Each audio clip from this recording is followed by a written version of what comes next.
ഇത് ഫാം. ഇവിടുന്ന് അങ്ങോട്ട് ഇറങ്ങി നടന്നു. ഇത് കണ്ടോ, ഓരോ നിരനിരയായിട്ട് സ്ട്രോബെറി നട്ടേക്കുന്നത്. അതിൻ്റെ അകത്ത് കച്ചി ഇട്ടിട്ടുണ്ട്. അങ്ങനെ കച്ചി ഇടുന്നതുകൊണ്ട് സ്ട്രോബെറി താഴെ മണ്ണിൻ്റെ അകത്ത് കിടന്ന് അഴുക്കാവത്തില്ല. ഈ വാതിൽ കയറുന്നിടത്തുനിന്നായിരിക്കും ആൾക്കാരെല്ലാം പറിക്കുന്നത്. അതുകൊണ്ട് അങ്ങോട്ട് നീങ്ങി നിന്ന് പറിക്കാം. ഇത് കണ്ടോ, ഇങ്ങനെ കിടക്കും. ഇത് പച്ചയാണ്, ഇതൊന്നും പറിക്കുന്നില്ല. അങ്ങോട്ട് നീങ്ങിപ്പം ബാസ്ക്കറ്റ് ഇവിടുന്ന് വാങ്ങിച്ച്. ഈ ഒരു ബാസ്ക്കറ്റിന് $12. ഈ ബാസ്ക്കറ്റ് നിറച്ച് നമുക്ക് പറിക്കാൻ പറ്റും. ഇപ്പം ഞങ്ങൾ അങ്ങ് താഴോട്ട് പോവാം. അവിടെ ആയിരിക്കും കുറേയും കൂടെ വിളഞ്ഞതൊക്കെ കാണും. അപ്പം അങ്ങോട്ട് പോയി പറിക്കാം. ഇതിന് $12, ഇതിൻ്റെ വലിയ ബാസ്ക്കറ്റിന് $24. അങ്ങനെ പല വിലയ്ക്കാണ് ബാസ്ക്കറ്റ്.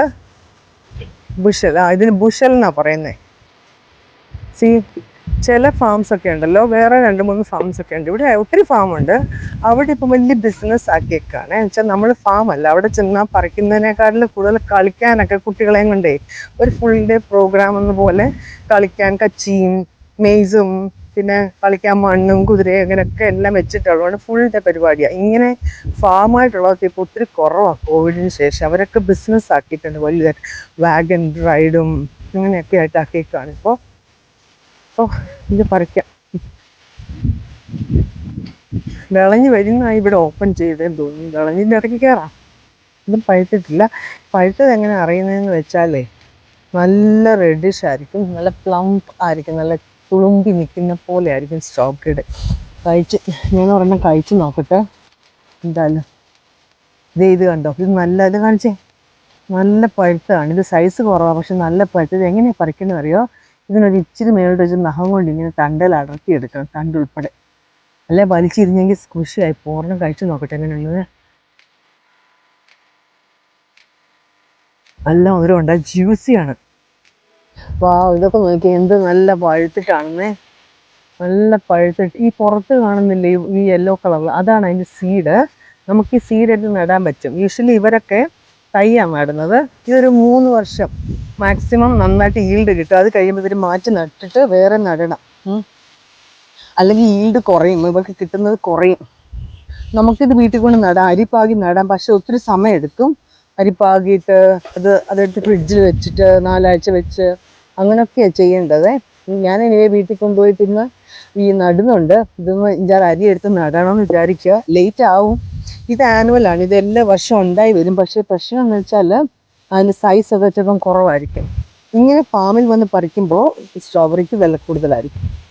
കടകളിലൊക്കെ കിട്ടുന്നതിന് അത്രയും വില ഉണ്ടാവില്ല. ഇവരിത് നമ്മൾ പറിക്കുമല്ലോ, ഇവരുടെ ഫ്രഷ് അല്ലേ പറിക്കുന്നത്. അതുകൊണ്ട് നിങ്ങൾ കഴിച്ചു നോക്കട്ടെ.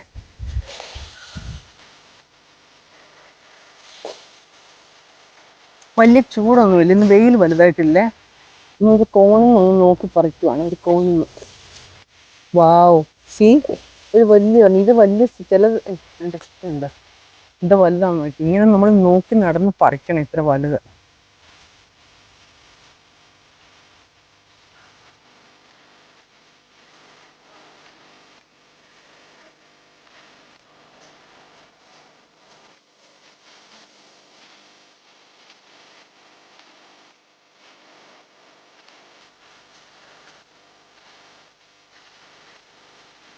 ഞാൻ ഇരുന്നും കിടന്നും നിന്നും ഒക്കെ അങ്ങ് പറിക്കുക.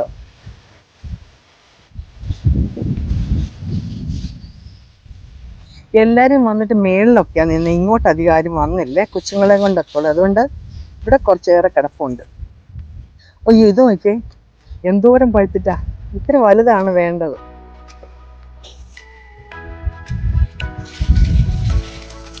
അപ്പോൾ മിക്കടത്തും ഇങ്ങനെയുണ്ട് strawberry picking, blueberry picking, apple picking. ഈ സമ്മറായി കഴിഞ്ഞാൽ പിന്നെ സീസൺ അല്ല, ഇതിൻ്റെ ഇങ്ങനെയാണ് പിക്കിങ് ആണ്. പിന്നെ എല്ലാം യൂഷ്വലി നമ്മുടെ വീട്ടിൽ വെജിറ്റബിൾസ് ഒക്കെ നട്ടാലുണ്ടല്ലോ, മുയൽ കയറിയിട്ട് അതിൻ്റെ മണ്ട എല്ലാം തിന്നിച്ച് പോകും. ഈ സ്ട്രോബെറി വെറുതെ ഇവിടെ കിടക്കുകയാണ്. എന്നിട്ട് മുയലൊന്നും വരുന്നില്ലെന്നോ. ഞാൻ അവിടെ നിന്ന് നിരങ്ങി വരികയാണ്. നിരങ്ങി ഇവിടെ വരെ വന്നപ്പോൾ എൻ്റെ ബാസ്ക്കറ്റ് കണ്ടോ, ഈ ബുഷൽ ഇത്രയും നിറഞ്ഞു. അപ്പം ഞാൻ 5-6 കൂടെ പറിച്ചിട്ട്, ഇത് നല്ല ബ്ലാക്ക്. ഇതിൻ്റെ സീഡാണ് ഈ പുറത്ത് കാണുന്നത്. ഞാൻ കുത്തിയെടുത്ത് കാണിക്കാമേ. ഇപ്പം കുത്തിയെടുക്കാൻ പറ്റുമോ നോക്കാം. നമ്മൾ എന്തെങ്കിലും വെച്ചിട്ട് അതിൻ്റെ സീഡ്സ് കണ്ടോ, ഇതിങ്ങനെ കൂട്ടണ്ട. ഇതാണ് അതിൻ്റെ അരി കണ്ടോ. ഇങ്ങനത്തെ ഇത് അരി പാകി നമുക്ക് കിളിപ്പിക്കാൻ പറ്റും. അരി കണ്ടോ, ഇതെല്ലാം ഈ പുറത്ത് കാണുന്നതെല്ലാമാണ് അതിൻ്റെ സീഡ്സ്. കിളിപ്പിക്കാൻ പറ്റും. നിങ്ങൾക്ക് ട്രൈ ചെയ്യാമെങ്കിൽ, പക്ഷെ കുറച്ച് ദിവസം എടുക്കും, 2 വീക്സെങ്കിലും എടുത്തെടുത്ത് വരാൻ. അപ്പോൾ അങ്ങനെയാണ് അതിൻ്റെ അപ്പുറം മൊത്തം നിറഞ്ഞിരിക്കുന്ന സീഡ്സ് അരിയ. ഇതേ ഞാൻ കുറച്ച് കഴിഞ്ഞ് കണ്ട ബാസ്ക്കറ്റ്, ഇത് കണ്ടോ, ഇത് ഓവർ റൈപ്ഡ് ആണ്, ഭയങ്കര കളർ കണ്ടോ. ഇതാണെങ്കിൽ പെർഫെക്റ്റ് ആണ്, തിളക്കം കണ്ടു, ഗ്ലേസിയാണ്. പച്ച കണ്ടിട്ടുണ്ടോ, സ്ട്രോബെറിയുടെ പച്ച ഒരെണ്ണം ഇവിടെ കാണിക്കാം ഞാൻ. എൻ്റെ പച്ച കണ്ടോ, ഇത് പച്ച പൂവെല്ലാം ഇങ്ങനെ പച്ചയായിട്ട് ഒറ്റക്കെട്ടൊക്കെയുള്ള ചെടികളാണ് എല്ലാം. അതുപോലെ ഇത് കണ്ടോ, ഈ സൈഡിൽ കാണുന്ന പൈപ്പ്, ഇത് വെള്ളമാണ്, ഡ്രിപ്പ് ചെയ്ത് വെള്ളം ഓരോന്നിനും ചുവട്ടിലേക്ക് വരും. ഇവിടെ സൈഡിലേക്ക് കണ്ടിട്ടേക്കുന്നത്, ഇത് കണ്ടോ പൈപ്പ്, ഇവിടെ സ്പ്രിങ്ക്ലർ കിടപ്പുണ്ട്, സ്പ്രിങ്കിൾ ചെയ്ത് പോകുന്നതാണ്. ഇങ്ങനെ എല്ലായിടത്തേക്കും ആ വെള്ളം പൈപ്പ് സ്പ്രിങ്ക്ലറാണ് കണ്ടോ. വൈകുന്നേരം ആകുമ്പോൾ രാവിലെ ആകുമ്പോൾ ഇത് നനയ്ക്കുന്നതാണ്. പച്ച മസ്റ്റാണ് കാര്യം, ഇല്ലെങ്കിൽ ഇത് മണ്ണിൻ്റെ അകത്തിരുന്ന് അഴുക്കായി പോകത്തില്ലേ. ഇതിപ്പോൾ നമുക്ക് ഇങ്ങനെ പറിച്ച് തിന്നാം, മണ്ണൊന്നുമില്ല, കച്ചിയറായണ്ട്. അപ്പോൾ അങ്കിൾ സ്കോച്ച് ഫാമാണ്. ഞങ്ങളുടെ വീടിൻ്റെ അടുത്ത് 10 മിനിറ്റ് ഉണ്ടാകത്തുള്ളൂ.